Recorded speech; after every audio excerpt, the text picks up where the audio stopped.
የሸመገልኩ ሰው አይደለሁም ማወራችሁ ግን የሸመገለ ታሪክ ነው የሚመስለው። 2 ቀን 3 ቀን ሳንበላ ምን ቆይባቸው አጋጣሚዎች አሉ። የክፍለ ሀገር ልጅ ስትሆኑ ደግሞ ሻይ ናችሁ፣ አናፋር ናችሁ። ትንሽ አንጀት ቁስለትም ተፈጥሯል ተባለ። የከፋው ግን ቲቢ በሽታ የሳምባ ነቀርሳ ማለት ነው። እሱ ደግሞ ተጨመረበት። ተስፋ ተቆረጠ ማለት ነው እና 1-2 ሐኪም ቤት አይተርፍም ሞቴን እየተጠባበቅኩ ባል ምናልባት ከ2 ወር በላይ አይቆይም የተባልኩበት ዜና ነው እና ግን እግዚአብሔር ታሪክን ይቀይራል። ብትሄድም ምንም አይደለም ወደ ጌታ ነው የምትሄደው ይለኛል፣ እበረታታለሁ። ግን እኔ ናፍቆቴ በቃ ወደ መቼ ነው ወደ ጌታ የምሄደው ነው። በጣም ህመሙ ከባድ ነበር።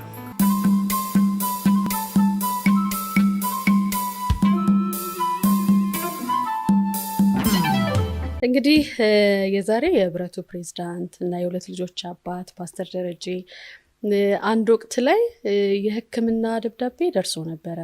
እንደው ወቅቱንና እንደው ጉዳዩን እስኪ አጫውተን።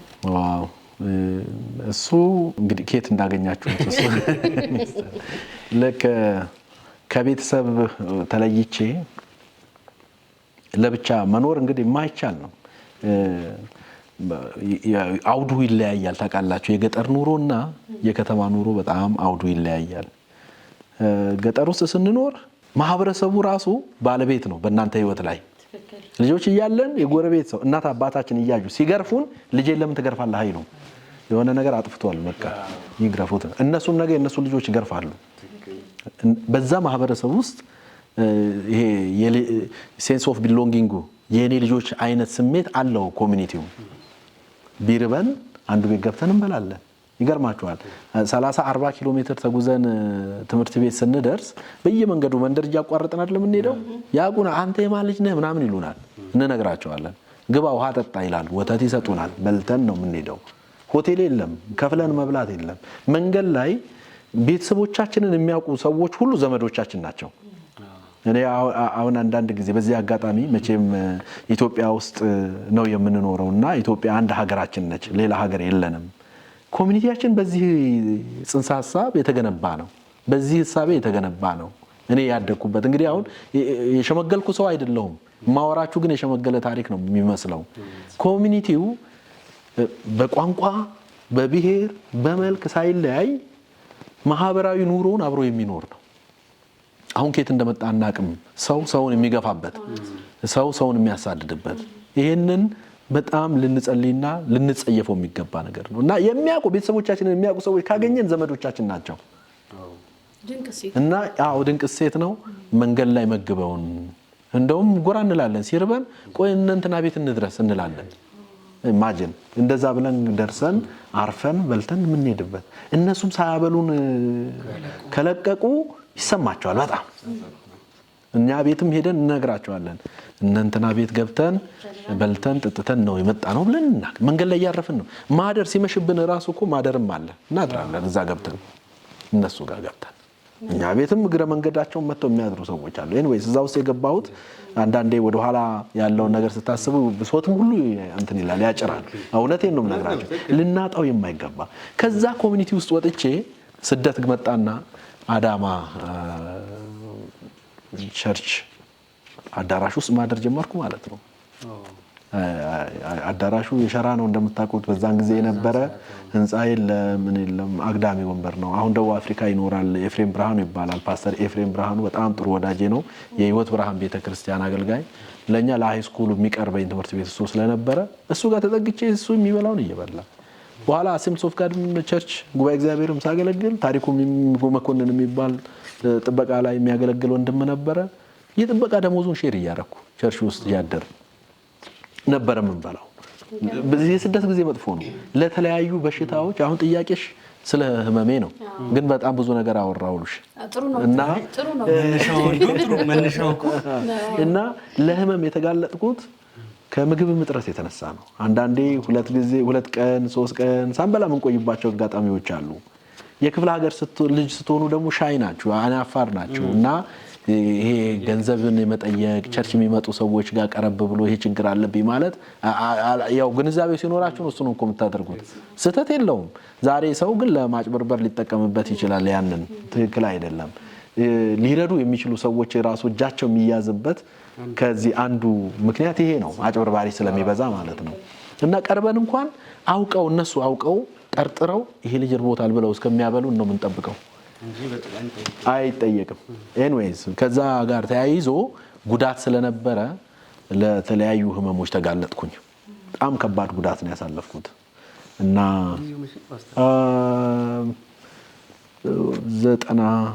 89-90 ዓመተ ምህረት አካባቢ ነው ይሄ እንግዲህ ኦልሞስት 20 ምናምን ዓመት 27-28 ዓመት ይሆናል። አዎ በዛ ጊዜ ስታመም ያው ቤተሰብ ደግሞ እንትን አይልም አይጨክንም። ለማስታመም ሞከሩ ማለት ነው። ለማስታመም ሞከሩ። የተለያዩ ሐኪም ቤት ወሰዱኝ። አልሰራል የጨጓራ ላይ ያው ብዙ ካለመብላት የተነሳ የሚመጣ ነው። አልሰራል ኢንተስታይናል አልሰር ትንሽ አንጀት ቁስለትም ተፈጥሯል ተባለ። የከፋው ግን ቲቢ በሽታ የሳምባ ነቀርሳ ማለት ነው። እሱ ደግሞ ተጨመረበት። ስለዚህ ሰውነቴ ዊክ ስለሆነ መቋቋም አልቻለም። የ360 የአንድ ዓመት 360 መርፌ ታዘዘልኝ። መድኃኒቶች በየቀኑ ወጋው፣ በየቀኑ ሙጠው መድኃኒት። ያ መድኃኒት ደግሞ ምግብም ይፈልጋል። እነሱም ነገሮች አልነበሩም እና ኦልሞስት ተስፋ ተቆረጠ ማለት ነው። እና 1-2 ሐኪም ቤት አይተርፍም፣ ኦፕራሲዮን ሆኖ ይሄ የቆሰለው አካል መውጣት አለበት ተባለ። እሱን ለማውጣት ሲታሰብ ደግሞ ይሄ ቲቢው አይድንም የሚል ነገር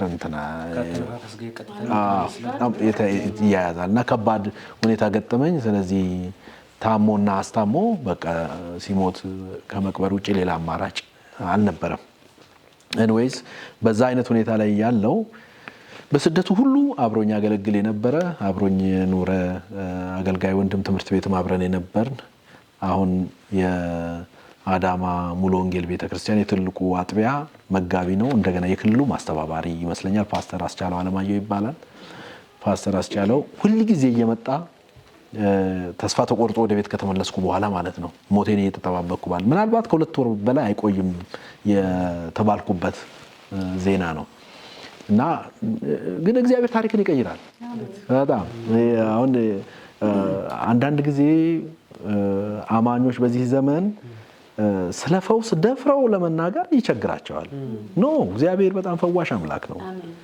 ልናደናግረውም አይገባም። የፈውስን አገልግሎት በምንም የፈውስ አገልግሎት ከምንም ከቁስ ጋር ሳይጨመር ይሄ እግዚአብሔር ቃል ብቻውን የወደቀን ያነሳል፣ ብቻውን የታመመን ይፈውሳል ብቻውን። እና እግዚአብሔር በዛ አይነት ሁኔታ ወንድሜን አስቻለውን እየላከ ያጽናናኛል። ብትሄድም ምንም አይደለም ወደ ጌታ ነው የምትሄደው ይለኛል። እበረታታለሁ። ግን እኔ ናፍቆቴ በቃ መቼ ነው ወደ ጌታ የሚሄደው ነው። በጣም ህመሙ ከባድ ነበር። 7 ወር በሰው ነው የምገላበጥ የነበረው እና በጣም ከባድ ነው። እሱ ዕለት ዕለት ግን እየመጣ ያጽናናኛል። እግዚአብሔር ሰው ይስጣችሁ። በጣም በአስቸጋሪ ሰዓት በተለይ ሰው ያስፈልጋል እና አስቼ በዚህ አጋጣሚ ጌታ ይባርከው ላለው እየመጣ ያበረታኝ ነበረ። ልፈወስ የምችልበት ሁኔታ ማልችልበት ሁኔታ ውስጥ እያለሁ ግን አንድ ቀን ይሄ ወደ ጌታ ትሄዳለህ፣ በቃ ጌታን ፊት ለፊት ታገኘዋለህ፣ ቀድመህ እኮ ከኢየሱስ ጋር ልትሆን ነው፣ በቃ ልትከብር ነው የሚለው ትምህርት ዘገየብኝ እና አስቼ አንድ ቀን ሲመጣ ናዝሬት ሙሉ ወንጌል ሐሙስ እነ ነብይ ዳጊ እነ ነብይ መስፍን የሚያገለግሉበት የፈውስ ፕሮግራም አለ እና አውቀዋለሁ። ያንን እንግዲህ በደህናው ጊዜ እየሄድኩ የምካፈልበት ነው እና አስቻለው ሲመጣ ነገ ሐሙስ የምትወደኝ ከሆነ እዛ ፈውስ ፕሮግራም ይዘኸኝ እንድትሄድ አልኩት እና አንተ ብዙ ጊዜ በቃ ወደ ጌታ ልትሄድ ነው፣ በቃ ምንም አይደለም እያልክ እያበረታኸኝ ነው። ጌታ ደግሞ እየወሰደኝ አይደለም ያለው። ስለዚህ እኔ ራሴ እንደሚወስደኝና እንደማይወስደኝ ከእሱ ጋር እወራረዳለሁ ብዬ እያቃሰትኩ ነገርኩት እና ጸለይኩ። ግን እዛው አልጋ ላይ ያለው ጌታ ሆይ እኔ እንጀራ ልጅህ አይደለሁም፣ ተሰቃየሁ፣ ልጅህ ነኝና የምትሰበስበኝ ከሆነ ይፍጠን በጊዜ የምፈወስ ከሆነ ደግሞ በቃ ፈውሴ አንተ ጋር ያለ ፈውስ የኔ ፈውስ አንተ ጋር አይጠቅምም። እንደዚህ ነው ያልኩት። አንተ ጋር ያለ ፈውስ የኔ ፈውስ ለአንተ አይጠቅምም፣ ለኔ ነው የሚጠቅመው። ፈውሴን ላክልኝ ብዬ ተወራረድኩ። አስቹ ሰው ፊት እኮ መቅረብ አትችልም፣ ራሴን መቆጣጠር ማልችል እንዲህ ጎበጥኩ። በጣም 37 ኪሎ ግራም ነበርኩ። 37 ኪሎ ግራም ነበርኩ እና አጥንት ማለት ነው። አዎ እና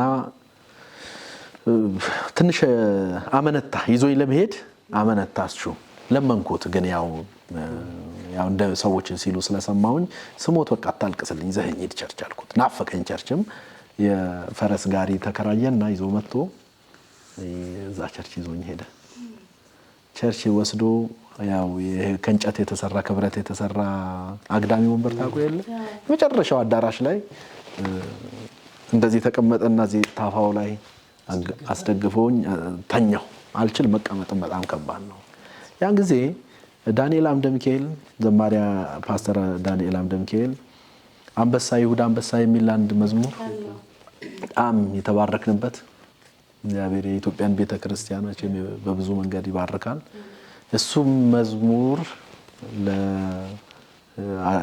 ለቆ በአካል መጥቶ ያገለግል ነበር መድረክ ላይ እና እሱን እየዘመረ እያለ ያው ስለማይቀረጽ በዛን ጊዜ እንጂ ሚዲያ ስለሌለ ቢቀረጽ ኖሮ ጥሩ ነበረ።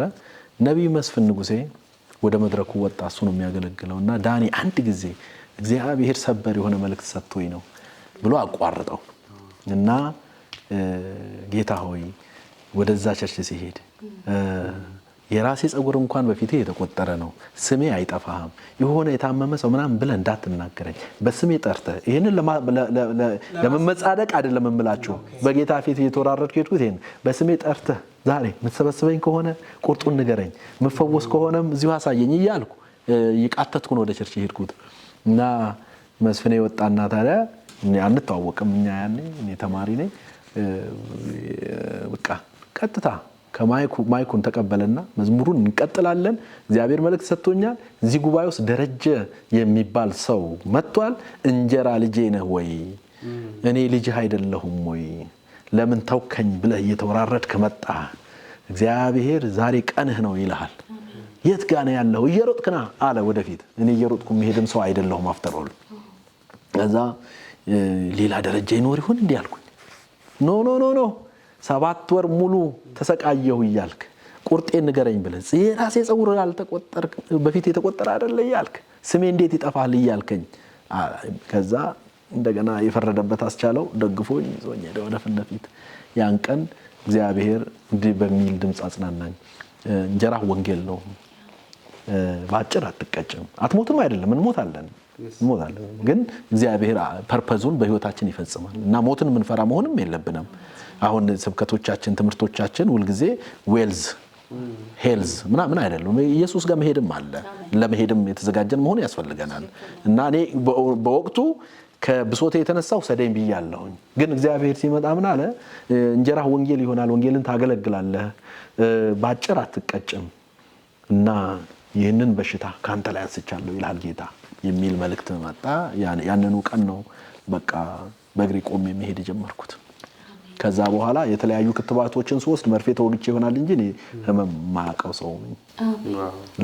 ስለዚህ ሞትን የተባልከው እግዚአብሔር አሁንም ያኔም አላማ ስለነበረው እንግዲህ ኦቦሌ ቆይቶ ያ ነገር ተፈጸመ እንጂ እናቴ ሞትን ያለችው በህፃንነቴ በተለይ ከ10 ዓመት በታች 10 ዓመት እስኪሞላኝ ድረስ የነበረው የስቃይ ህይወት ነው ያሳለፈችው እናቴ። እና ብዙ ጊዜ ሬሳ ያደርገኛል። በቃ ያው የቤት ጣጣ የተባለ የመናፍሱ ተጽዕኖ ብዙ ነው ሰው የሚያሰቃየ እና ሞቷል ብለው እንደገና ይነሳል፣ ሞቷል ብለው እነሳለሁ እና ከዚህ የተነሳ ሞትን እንደዚህ አይነት ሰሞታ ግን ቆይቶ በጌታ ቤትም ቆይቼ እንደዚህ አይነት ደግሞ ህመም በገጠመኝ ጊዜ እግዚአብሔር ጣልቃ ገብቶ ያንን ህመም ፈውሷል እና ጌታ ይፈውሳል። እግዚአብሔር አላማ ስላለው እና ዛሬም ቢሆን በዚህ አይነት ሁኔታ ውስጥ የሚገኙ ወገኖች ተስፋ ሊቆርጡ አይገባቸውም። የጌታ ክንድ ዛሬም ብርቱ ነው፣ ጽኑ ነው፣ ይሰራል እና ፈውስን የሚያንቋሽሹ ሊያኮስሱ የሚሞክሩ ወገኖች አንዳንዴ ይገጥሙኛል፣ አዝናለሁኝ። አገልግሎታችን ፈውስ ቅድሚያ የምንሰጠው አገልግሎት አይደለም፣ ህይወት ነው። ሰዎች ነፍሳቸው እንዲድን ግን ነፍሳችን ሲድን መጽሐፍ ሲናገር ታውቃላችሁ አይደል? አስቀድማችሁ የእግዚአብሔር መንግስት ጽድቁን እሹ። ሌላ ፈውስ እንደ ተጨማሪ ነገር ነው። እንትን ገበያ ሄዳችሁ ታውቃላችሁ? እናንተ በሚዛን ነው ገበያ ነው። እኔ ግን በሚዛን የሚሸጡ ሰዎች እንዳይቀየሙኝ እንጂ እኔ ጉልት ሄዶ መሸመት በጣም ደስ ይለኛል። ጉልት አይታችኋል? ጉልት ገበያ ላይ በመደብ ነው እቃ የሚሸጠው። አላ ሲገዛ የሆነ ነገር ይጨምራሉ። እንትን ዋናውን መደቡን ስትገዙ መርቁ ነው ብላችሁ የምትሄዱ ዘንቢልህን ይዘህ ድንችም ሽንኩርትን ስትገዛ መደቡን ትወስድና ከዛ ምን በሉ ትላለህ? መርቁ ይባላል። እና አንዳንድ ሰዎች በጣም ቸር ናቸው እና እፍስ አድርገው ዘግነው ነው ብዙ የመደቡን ያህል ይመርቃሉ። እና አንዳንዴ መደቡን ባልገዛ ያዝላል። ግን ምርቃቱ የሚመጣው መቼ ነው? ዋናው መደቡን ስትይዙ እና በማቴዎስ ወንጌል ምዕራፍ 6 ቁጥር 30 ላይ የእግዚአብሔር ቃል የሚናገር አስቀድማችሁ የእግዚአብሔር መንግስት ጽድቁን እሹ ፈልጉ የሚለው እንደ ዋና መደቡ ቁጠሩት። ከዛ ሌላ ደግሞ ምን ይላል? ይጨመራል፣ ፈውስን ይጨመራል። ግን ያንን የፈውስን ኃይል ማኮሰስ አይገባም። ጌታ ኢየሱስ የእግዚአብሔር መንግስት ቀርባለችና ንስሐ ግቡ ብሎ እያስተማረ የእግዚአብሔርን መንግስት የተቀበለ ህዝብ ይፈወስ ነበር። እንደውም አንዳንዴ በሱ አገልግሎት ሁሉ ይፈወሳሉ። በእርግጥ አልፎ አልፎ አንድ ሰውም የተፈወሰበት አጋጣሚ ቢኖርም ማለት ነው። የእግዚአብሔርን መንግስት ተከትሎ ፈውስ አለ፣ ከአጋንንት እስራት ነፃ መውጣት አለ፣ ከሙታን መነሳት አለ እና ሙሉ ወንጌል የሚሆነው እነዚህ ሁሉ ያጀቡ ሲሆን ነው። እና አንዳንዴ እነዚህን የሚያኮስሱ ነገሮች በዘመናችን እንሰማለን። እሱ ግን ትክክል አይደለም። ይሰራል። እኔ ምስክር እኮ ነኝ፣ ያው ምስክር ነኝ።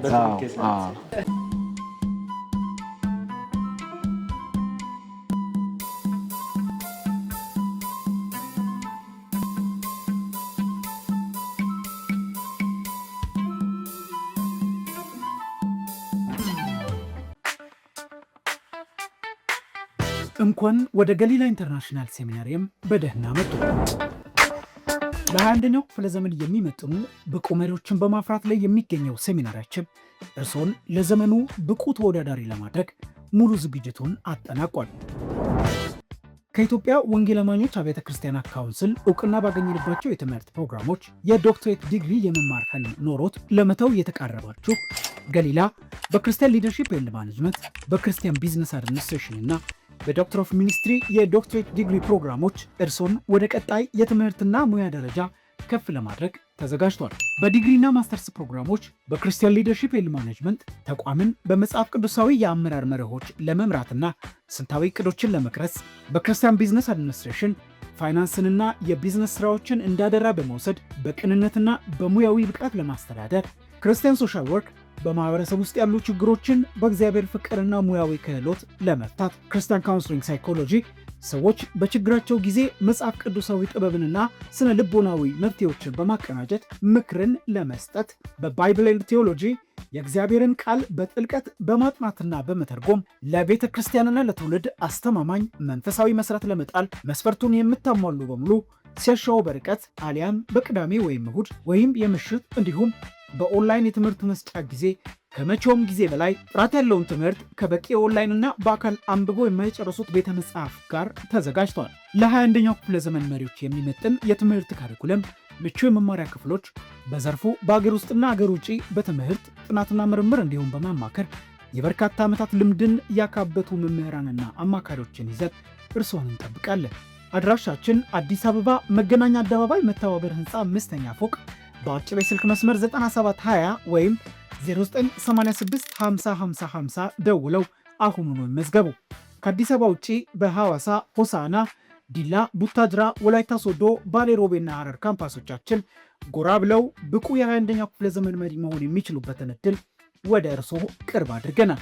ርቀት ሳይገድቦ በተመቸው ስፍራ ሆኖ ለመማር በኦንላይን አማራጭ www.galilaseminary.com/register ብለው ወይም ስክሪኑ ላይ ያለውን QR ኮድ ስካን በማድረግ አሁኑኑ መመዝገብ ይችላሉ። ለተጨማሪ መረጃዎች የማህበራዊ ሚዲያ ገጾቻችንን ይጎብኙ። የጠቢባን ጆሮ ዕውቀትን ትፈልጋለች። ገሊላ ኢንተርናሽናል ሴሚናሪየም